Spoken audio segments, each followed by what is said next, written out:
जैसे कि आप द्वारा पूछा गया था, गुट निरपेक्ष है क्या? आप सर्वप्रथम इसे जानने से पूर्व हमें गुट निरपेक्षता है क्या, सर्वप्रथम इसे जानना है कि गुट निरपेक्ष जो शब्द की उत्पत्ति हुए वो किसके द्वारा की गई, ये चीज़ें हमें जाननी है। ठीक है, वीडियो को आगे बढ़ाते हुए इसके प्रत्येक पहलुओं पर हम सिलसिलेवार ढंग से टिप्पणी और चर्चाएं करेंगे। है क्या, जो चीज़ इसमें महत्वपूर्ण लगेंगी उसे आप अपनी नोटबुक में उतार लें। यदि हम गुट निरपेक्षता की बात करें तो इस शब्द को सर्वप्रथम लिस्का, एक वैज्ञानिक थे, द्वारा वैज्ञानिक अर्थ प्रदान किया गया। बाद में कई अन्य विद्वानों ने भी इसे अलग अलग रूप में परिभाषित किया। जब द्वितीय विश्व युद्ध के बाद इसे पंडित जवाहरलाल नेहरू द्वारा भी विस्थापित स्वरूप दिया गया है। अपनी एक अलग थ्योरी उन्होंने भी गुट निरपेक्षता के अंतर्गत रखी, जिसको कर्नल नासिर और मार्शल टीटो ने भी इसको स्वीकारा।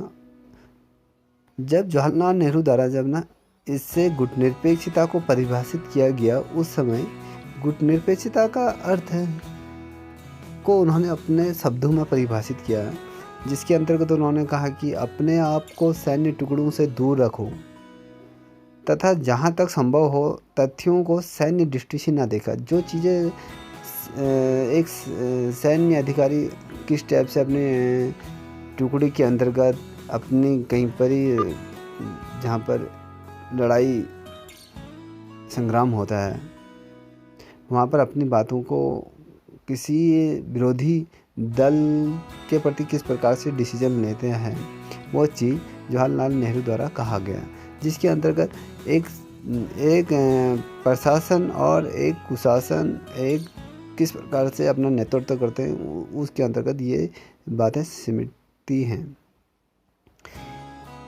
जहाँ तक गुट निरपेक्षता की बात करूँ, जिस प्रकार से नेहरू द्वारा कहा गया है कि अपने आप को सैन्य गुटों से दूर रखना चाहिए तथा जहाँ तक संभव हो तथ्यों को सैन्य दृष्टि से ना देखा जाए, यदि आवश्यकता पड़े तो स्वतंत्रता दृष्टि से, मतलब स्वतंत्र दृष्टिकोण से रखना चाहिए तथा दूसरे देशों से मैत्रीपूर्ण संबंध बनाए रखना गुट निरपेक्षता के लिए आवश्यक है।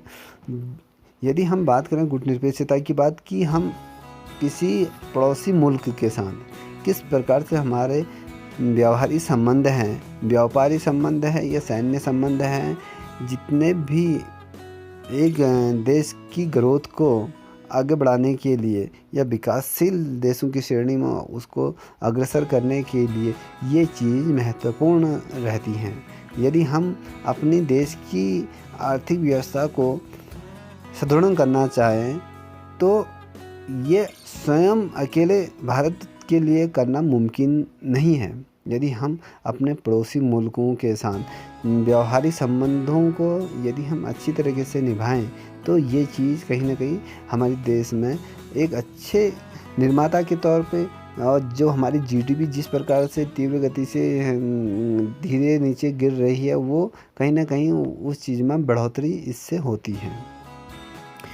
यदि हम इसे स्पष्ट होता है कि केवल आंख बंद करके विश्व की घटनाएं देखना या देखते रहना गुट निरपेक्षता नहीं है। यदि हम कहें कि भैया आज पूरे देश में जिस प्रकार से कोविड-19 की वजह से एक महामारी चली है, जिस प्रकार से वैश्विक बीमारी पूरे संसार भर में चली हैं, यदि किसी देश में इसका प्रकोप नहीं हो रहा है, वो देश कहता है कि मैं इससे मुक्त हूँ, तो वो आंख बंद करके ये सारा नज़ारा देखे, ये उचित नहीं है। इत्तेफाक ऐसा हो जाए कि उस देश में भी इसका संक्रमण तीव्र गति से फैल जाए तो उस देश का भी अस्तित्व समाप्ति की ओर चला जाएगा। इसीलिए कहा गया है कि कोई भी अगर कोई घटनाक्रम होता है या प्रकृति के द्वारा ये मनुष्य द्वारा ये किसी प्रकार से आतंकवादी घटनाओं से घटित कोई समाज पीड़ित होता है, तो किसी भी देश को उसमें हस्तक्षेप करना चाहिए, क्योंकि यदि हम हस्तक्षेप नहीं करेंगे तो हमारा दृष्टिकोण में परिवर्तन होना निश्चित है। गुटनिरपेक्षता के अंतर्गत यही बातें कही गई हैं कि केवल आंख बंद करके विश्व की घटनाएं नहीं देखना चाहिए, जो कि गुटनिरपेक्षता के अंतर्गत नहीं आता है। यह सही और गलत में अंतर करते हुए सही का पक्ष लेना भी बहुत ज़रूरी है। यदि हम दो पक्षों की बात सुनेंगे, सपोज देन मैं आपसे कहूँ कि यदि किसी मुजरिम को सजाए मौत की सज़ा सुनाई जाती है, उस पर क्या आरोप क्या प्रत्यारोप लगे हैं, जब हमारे न्यायाधीश के सम्मुख वो प्रकरण जाता है, तो जब न्यायाधीश दोनों पक्षों का प्रकरण पूर्ण तरीके से पढ़ता है या उसको समझता है, उस समझने के उपरांत वो अपने निश्चित डिसीजन पे पहुंचता है कि किस पक्ष की इसमें गलती है, किस पक्ष को इसमें सज़ा देनी चाहिए, किस पक्ष को इससे मुक्त रखना चाहिए। ये चीज़ें तब जाके सही दिशा में जाती हैं और कहने का मतलब है कि निर्दोष को किसी प्रकार की सज़ा नहीं होनी चाहिए। उसी प्रकार से हमें सही और गलत का निर्णय और डिसीजन लेने की क्षमता होनी चाहिए। लेकिन गुटनिरपेक्ष देश वही हो सकता है जो गुटों से दूर रहकर ही अंतर्राष्ट्रीय संबंधों में महत्वपूर्ण भूमिका निभाएं। अब कहें कि गुटनिरपेक्षता के अंतर्गत कौन से देश पार्टिसिपेट करते हैं? वो देश जिसकी जो सैन्य गुटबाजी होती है, जो गुटनिरपेक्ष जो अंदरूनी कलेश होता है, जो राजनीति के अंतर्गत जो बयार बही जाती है, नकारात्मक दृष्टिकोण की जो बयार बहाई जाती है, उससे प्रखर होकर उस चीज़ को नकारात्मक दृष्टि से न देखकर सकारात्मक दृष्टि से देखने का ही जो परिणाम सामने आता है, जो गुटों से दूर रहकर ही अंतर्राष्ट्रीय संबंधों को महत्वपूर्ण भूमिका निभाता है, जो इन चीज़ों से प्रखर होगा, जो इन चीज़ों से विमुख होगा, वही अंतर्राष्ट्रीय संबंधों की व्याख्या कर सकता है, वही अंतर्राष्ट्रीय संबंधों को एक नई दृष्टिकोण और एक दृष्टिकोणित रेखा से परिपुष्ट कर सकता है। ठीक है, अब हम कहें गुटनिरपेक्षता का सरल अर्थ क्या है, ये भी जानना हमारे लिए महत्वपूर्ण है। यदि हम विभिन्न शक्ति गुटों से तथ्यों से दूर रहकर अपने स्वतंत्र निर्णय नीति और राष्ट्रीय हित की बात करें, जिसके अनुसार सही न्याय का साथ देना, आंख बंद करके गुटों से अलग रहकर गुटनिरपेक्षता नहीं हो सकती है। ठीक है, अब हम दूसरी तरफ इसकी जो दूसरी परिभाषा को अगर हम व्यक्त करें या उसका अर्थ समझें, सही अर्थ क्या है, उसकी तरफ हम अपना दृष्टिकोण अग्रसर करते हैं। वो चीज़ हम किस प्रकार से उस पर अपनी परिपाठी पे ये उसको किस प्रकार गति प्रदान करें, वो चीज़ हमें गुटनिरपेक्षता के अंतर्गत कुछ चीज़ें ऐसे सीखने को प्राप्त होती है, देखने को प्राप्त होती है, जो अंतर्राष्ट्रीय स्तर पे मैत्रिक संबंधित जो देश हैं, जिस पे व्यवहारिक तौर पे व्यापार संबंध, सैन्य संबंध, अंतरिक्ष संबंधित जो कुछ व्यापारी समझौते किए जाते हैं, वो सही मायने में किस प्रकार से हो रहे हैं, किस प्रकार से उन्हें नई दिशा दी जा रही है, उसमें किसी प्रकार की अड़चन ना आए, ये गुटनिरपेक्षता की ही बातें उनसे उभर के सम्मुख से आती हैं कि किस देश के प्रति हमारी किस प्रकार से लालसा है। यदि हम इसकी सही तरीके से बातें करें, यदि हम गुटनिरपेक्षता का अर्थ सही तरीके से समझने की कोशिश करें, सही और गलत में अंतर करके सदा सही नीति का समर्थन करना चाहिए। जॉर्ज लिस्का द्वारा इसको सही तरीके से स्पर्श करते हुए कहा गया है कि सबसे पहले यह बताना जरूरी होगा कि गुटनिरपेक्षता स्थिरता है या नहीं है। इसका अर्थ है उचित और अनुचित का भेद जानकर उचित का साथ देना। हम कहें कि दो चीज़ें एक साथ प्रभावित नहीं हो सकती हैं। ठीक है, यदि हम कहें कि हम सत्य की तरफ जा रहे हैं तो हम सत्य की तरफ जाएंगे, या हम कहें असत्य की ओर मुड़ रहे हैं तो असत्य की। यदि हम कहें हम दोनों ही मार्गों में प्रशस्त होकर चलने की बात करें तो वो मुमकिन नहीं है ना। हमें एक चीज़ को मद्देनज़र रखते हुए एक दिशा की तरफ मुड़ना होगा। ऐसा तो नहीं है कि हम एक ही समय दोनों दिशाओं की तरफ अपने आप को प्रतिकूल दिशा में अनुकूलित कर सकें, ये नहीं हो सकता। हमें एक दिशा को चुनना होगा। उसी प्रकार से हमें सत्य और असत्यता की वो जो परिकाष्ठा होती है उस पे अग्रसर होना चाहिए। यदि हम गुट निरपेक्षता का सही अर्थ स्पर्श करने की बात करें, यह बताना भी बहुत ज़रूरी है या नहीं कि गुट निरपेक्षता है क्या।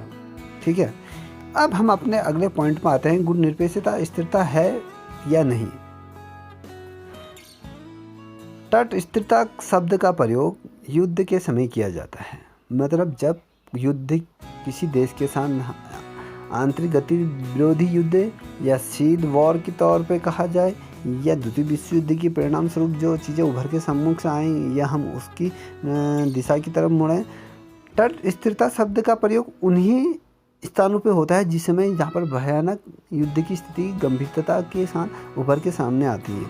आज की डेट में यदि हम कहें, कल जिस प्रकार से चीन और भारत के साथ तू मैं हुई थी, जिसमें भारत के भी कुछ सैन्य शहीद हुए थे और चाइना के भी कुछ 43 जवान शहीद हुए थे, तो ये स्थिति कब उभर के सामने आते, जब हमारे सैन्य सुरक्षा के तौर पे या हमारे जो हमारे बॉर्डर हैं, जब वहाँ पर जो सैन्य टुकड़ियाँ जो मौजूद हैं, जब उनके बीच आंतरिक बातें, जो आंतरिक विचारधारा की जो बातें होती, जब वो परिपूर्ण तरीके से एक दूसरे के सम्मुख से समर्थन की बातें नहीं होती हैं, तो गुट निरपेक्षता का शब्द का उल्लंघन वहाँ पर होता है। ये चीज़ कल हमें देखने को प्राप्त भी हुई थी। जब हम स्थिरता के शब्द का जो प्रयोग करें तो उस समय हम युद्ध के समय किया जाता है। शांति काल में भी यह एक प्रकार से युद्ध की मनोवृत्ति को प्रकट करती है। जब शांति स्थिति, जब हम कहें कि हम दोनों, यदि हम कहें भैया पाकिस्तान और भारत दोनों तरीके से अभी दोनों प्रकार की जो सैन्य टुकड़ियां हैं, जिस प्रकार से अंतर्राष्ट्रीय बॉर्डर पे दोनों देशों की जो सैन्य शक्तियां आपस में जिस प्रकार से उलझ जाती, कभी कभी ये होता है कि 2 महीने कुछ युद्ध विराम की स्थिति पैदा हो जाती है। जो अचानक जब युद्ध हो जाता है तो वो युद्ध शांति काल में एक प्रकार का युद्ध की जो स्थिति पैदा होती है, वो मनोवृत्ति युद्ध को प्रकट करने की स्थिति अपने सम्मुख से प्रकट करती है। ठीक है, यह उदासीनता का दृष्टिकोण भी प्रस्तुत करता है। ठीक है, उदासीन तो आप समझते हैं, उदासीनता का अर्थ है समझाना मैं नहीं समझता हूँ उचित है, उसी के ही शब्द से उसकी व्याख्या पुनरावृत्तित हो रही है। यह एक प्रकार का नकारात्मक प्रवृत्ति है। जब गुट निरपेक्षता का विचार सक्रिय और सकारात्मक है, कहने का मारा, जब सक्रिय मतलब जब चालू स्थिति में है, हमारे अंदर जब एनर्जी पुट अप हो रही है, तो जिसमें सकारात्मक एनर्जी हमारे अंदर जब आती हैं तो कुछ चीज़ें अच्छी होती हैं। जब हमारे अंदर नेगेटिविटी, जब चीज़ें चार्ज होती हैं, तो उससे परिणाम गलत सिद्ध होते हैं। इससे विश्व समस्याओं का बिना गुटों के साथ समाधान किया नहीं जा सकता है या समाधान करने की कोशिश की जाती है। इस तरह गुट निरपेक्षता एक सक्रिय विचारधारा है। गुट निरपेक्षता युद्ध में सम्मिलित होकर भी बराबर रखी जाती है। भारत ने चीन और पाकिस्तान के साथ युद्ध करने पर जिस प्रकार से फिर वह गुट निरपेक्षता देशों की श्रेणी में अपने आप को तटस्थता युद्ध में भाग लेने पर समाप्त करने की जो प्रतिक्रिया स्विट्जरलैंड द्वारा एक तटस्थ देश में होकर, क्यों ना वह किसी भी देश के अंतर्गत किसी युद्ध में सम्मिलित हुआ हो और ना ही उसे किसी प्रकार के सैन्य संगठन के सदस्य प्राप्त है। यदि हम कहें, इस प्रकार कहा जा सकता है कि गुट निरपेक्ष तटस्थता नीति के अंतर्गत सुचारू तौर पर या व्यावहारिक तौर पर उपस्थित होती है। ठीक है, अब अगला पॉइंट है हमारा, गुट निरपेक्षता अलगाववाद या पृथकवाद है या नहीं है, इस पर हम चर्चा करेंगे। अब पृथकवाद का अर्थ होता क्या है, हमें यह समझना अनिवार्य है। प्राय अपने को दूसरे देशों की समस्याओं से दूर रखना पृथकवाद कहलाया जाता है। जिस प्रकार से अमेरिका ने प्रथम विश्व युद्ध से पहले की इस नीति का पालन किया, लेकिन गुट निरपेक्षता अलगाववाद की नीति नहीं है। गुट निरपेक्षता अंतर्राष्ट्रीय समस्याओं में स्वयं रुचि लेने की वह सक्रिय भूमिका है, और जिस प्रकार से सक्रिय भूमिका निभाने की जो नीति है उसका उदाहरण भारत में शीत युद्ध में किसी भी गुट में सम्मिलित न होकर वो परिपाटी उन्होंने दिखाई थी। यदि वह किसी गुट में सम्मिलित हो जाते तो शीत युद्ध का एक परिणाम हमें भी भुगतना पड़ता। भारत में शीत युद्ध में किसी भी गुट में सम्मिलित न होकर भी इस समस्या के प्रति अपनी जागरूकता का परिचय जिस प्रकार से दिया गया, दोनों गुटों में तनाव कम करने का प्रयास किया जा रहा था। इस प्रकार कहा जा सकता है कि गुट निरपेक्षता स्थिरतावाद और अलगाववाद की नीति नहीं है। यह एक ऐसी नीति है कह रहा है जो सैन्य गुटों से दूर रहते हुए भी उसे काफ़ी निकट है। अब गुट निरपेक्ष देश कौन है? मगर इसका मतलब है कि इस गुट निरपेक्ष देश के अंतर्गत कौन कौन से देशों ने पार्टिसिपेट किया था, कौन कौन से देश इसके अंतर्गत आते हैं, इसमें हम चर्चा करेंगे। गुट निरपेक्षता का अर्थ सही मायनों में जानने के लिए गुट निरपेक्ष आंदोलन के 3 कर्णधारों पर हम बात करेंगे। सर्वप्रथम उसके अंतर्गत जो आते हैं, जो कर्णधार के तौर पर उभर के सम्मुख से आए, पंडित जवाहरलाल नेहरू, नासिर व टीटो के विचार को जानना बहुत आवश्यक है। इन तीनों ने गुट निरपेक्ष आंदोलन के संबंध में अपनी बातें क्या रखी, वो चीज़ हमें जानना बहुत अत्यंत आवश्यक है। और इन 3 नेताओं ने 1961 में गुट निरपेक्षता को सही रूप में परिभाषित करने के 5 सिद्धांत सब विश्व के सम्मुख से रखे। अब वो 5 सिद्धांत इन तीनों ने क्या रखे वो आपको मैं बता रहा हूँ। पहला पॉइंट है, जो राष्ट्र किसी सैन्य गुट का सदस्य ना हो। दूसरा, जिसकी अपनी स्वतंत्र विदेश नीति हो। तीसरा, जो किसी महाशक्ति से द्विपक्षीय समझौता ना करता हो। चौथा, जो अपने क्षेत्र में किसी महाशक्ति को सैन्य अड्डा बनाने की अनुमति ना देता हो। पांचवा, जो उपनिवेशवाद का विरोध करता हो। इन सिद्धांतों के आधार पर ऐसा देश जो गुट निरपेक्ष से दूर रहकर स्वतंत्र विदेश नीति का पालन करता है और अंतर्राष्ट्रीय समस्याओं के प्रति जागरूक हो और गुट निरपेक्ष देश कहलाता है। समझ गए ना कहने का मतलब क्या है? कि जब हम सैन्य गुटों से दूर रहकर भी अपनी विदेश नीति को किस प्रकार से उसका पालन करते हैं, उसको अंतर्राष्ट्रीय स्तर पर हम किस प्रकार से रखते हैं और अंतर्राष्ट्रीय सीमाओं के प्रति हमारे प्रति उसके अंतर्गत किस प्रकार की जागरूकताएं हैं, वो चीज़ किसी गुट निरपेक्ष देश का पालन करना और गुट निरपेक्ष देश के अंतर्गत अपने आप को प्रस्तुत करता है। और यदि हम इसकी गुट निरपेक्षता की विशेषताओं की बात करें, गुट निरपेक्षता का जन्म विशेष तौर पर द्वितीय विश्व युद्ध के बाद हुआ है, ठीक है, जिसके अंतर्गत भारत, मिस्र इत्यादि देशों के सहयोग से इसकी अवधारणा को पूर्ण रूप से विकास प्राप्त हुआ है। आज गुट निरपेक्षता की अवधारणा एक पूर्ण विकसित स्वरूप धारण कर चुकी है और इसे समझने के लिए इसकी विशेषताओं को जानना बहुत ज़रूरी है, क्योंकि गुट निरपेक्षता की जो महत्वपूर्ण विशेषताएं हैं वो मैं आपके सम्मुख से पॉइंट वाइज रखूँगा।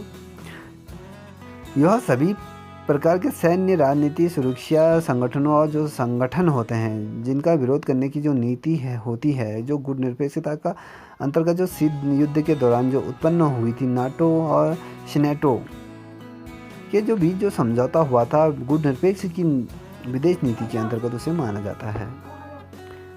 अब अगर मैं सैन्य संगठन समाजवाद की बात करूं या युद्ध तथा नव उपनिवेशवाद को बढ़ावा देने की बात करूं या फिर ये शीत युद्ध अथवा अन्य तनावों की बात करूं को जो जन्म देता है, इन्हीं से विश्व की शांति भंग होती है अथवा विश्व एक भयंकर युद्ध को झेलने के लिए उस तरफ इसको अग्रसर कर देते हैं, उस ध्रुव की तरफ इसको अग्रसर और धकेल देते हैं।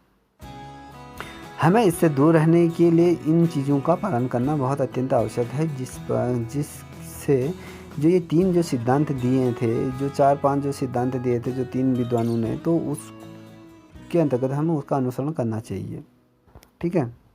अब हम गुट निरपेक्षता की बात करें तो शीत युद्ध का विरोध करती है, ठीक है। भारत जैसे गुटनिरपेक्ष देश शीत युद्ध को अंतर्राष्ट्रीय शांति को भंग करने वाला एक तनाव भी मानता है। गुटनिरपेक्षता शीत युद्ध से दूर रखने की नीति का भी पालन करती है और शीत युद्ध से सभी चीज़ों को तनाव दूर करने का भी प्रयास किया जाता है इस गुटनिरपेक्षता आंदोलन के अंतर्गत। ठीक है, गुटनिरपेक्षता है क्या? जो स्वतंत्र विदेश नीति का पालन करने में विश्वास करती है। उसका मानना है कि गुटबंदियाँ राष्ट्र हित के लिए हानिकारक होती हैं और हमेशा ये सिद्ध भी हुआ है। इसलिए भारत हमेशा ऐसी कूटनीति चीज़ें करने की कोशिश करता है जो विदेश नीति में गुटनिरपेक्षता को आधार मानकर आगे की रणनीति प्रखर करता है और उस पर अनुसरण करता है, उस चीज़ को फॉलो करने की कोशिश करता है कि गुटनिरपेक्षता की जो आंदोलन जो शुरुआती दौर पर चला था वो परिपाटी वर्तमान समय में भी लागू है। अब हम गुटनिरपेक्षता के अगले बिंदु की बात करें कि अलगाववाद या तटस्थता की जो नीति है या नहीं है, यह अंतर्राष्ट्रीय समस्याओं के प्रति किस प्रकार से जागरूक है, उनकी समस्याओं को समाधान करने के लिए किस प्रकार से नीति बनाता है। गुटनिरपेक्षता शांतिपूर्ण है, अशांतिपूर्ण है या आपसी समझौता की नीति को उभारता है या अथवा नहीं, इस पे हम चर्चाएँ करते हैं। यह शक्ति किस प्रकार का रूप धारण करती है, इसका खंडन करती है, इसका विघटन करती है, यह राष्ट्र के बीच का तनाव को, संघर्ष को कम करती है, ज़्यादा करती है, यह शांतिपूर्वक ढंग से उन मुद्दों पर जो समस्याएं उत्पन्न होती हैं उनको शांत करने में किस प्रकार से अपना सहयोग प्रदान करती है, किस प्रकार से ये एक पार्टी हमारे सम्मुख से प्रस्तुत करती है, किस प्रकार से हम उसके अंतर्गत हमें अपने को प्रस्तुत करती है या नहीं करती है, इस चीज़ को हमें जानना चाहिए। यदि हम बात करें अंतर्राष्ट्रीय हितों को प्राप्त करने का कूटनीति जो साधन होते हैं अथवा नहीं, यह युद्ध का लाभ उठाने के लिए किस प्रकार के अवसर का विरोध करती है, यह एक सकारात्मक गतिशील है या नहीं है, यह विदेश नीति में किस प्रकार से मधुर संबंधों को विस्थापित करने के लिए राष्ट्रीय हितों की प्राप्ति करने पर बल देता है, ये चीज़ें सब गुटनिरपेक्षता के अंतर्गत आती हैं। या हम कहें गुटनिरपेक्षता शांतिपूर्ण अस्तित्व की भावनाओं को विकसित करने में, अंतर्राष्ट्रीय संबंधों का विरोध करने में या उसके साधनों का प्रयोग करने में किस प्रकार से शांति व्यवस्था स्थापित पूर्ण संसार में करने की क्षमता रखती है। यदि हम दूसरी तरफ गुटनिरपेक्षता की किसी समस्या को आंख बंद करके अपने घर पर बैठ के या किसी देश का प्रतिनिधित्व करने की बात करें, अलग रहने जीने की नीति पर बल दें, वो संभव नहीं है। अंतर्राष्ट्रीय समस्याओं के प्रति जिस प्रकार से हमारी जागरूकता रहने की नीति होनी चाहिए, यह गतिशील धारणा होनी चाहिए।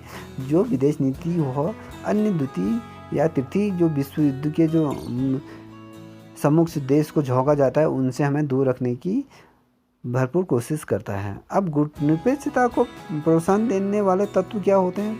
यदि मैं बात करूं द्वितीय विश्व युद्ध की, जिसके अंतर्गत गुटनिरपेक्षताओं की जो अवधारणा को धीरे धीरे विकसित होने लगी थी और गुटनिरपेक्ष आंदोलन का भी एक प्रकार से जो तेज बहुत तीव्र गति से विकसित होने लगा था। 1969 में जब इसकी स्थापना देशों के साथ इसकी संख्या जो 25 थी, लेकिन आज की डेट में ये संख्या 115 है।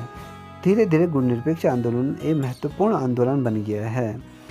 विश्व में नवोदित जो नए राष्ट्र हैं, उनमें से एक राष्ट्र इसकी सदस्यता प्राप्त करने के लिए अत्यंत अनुकूल स्थिति में रहता है और उसकी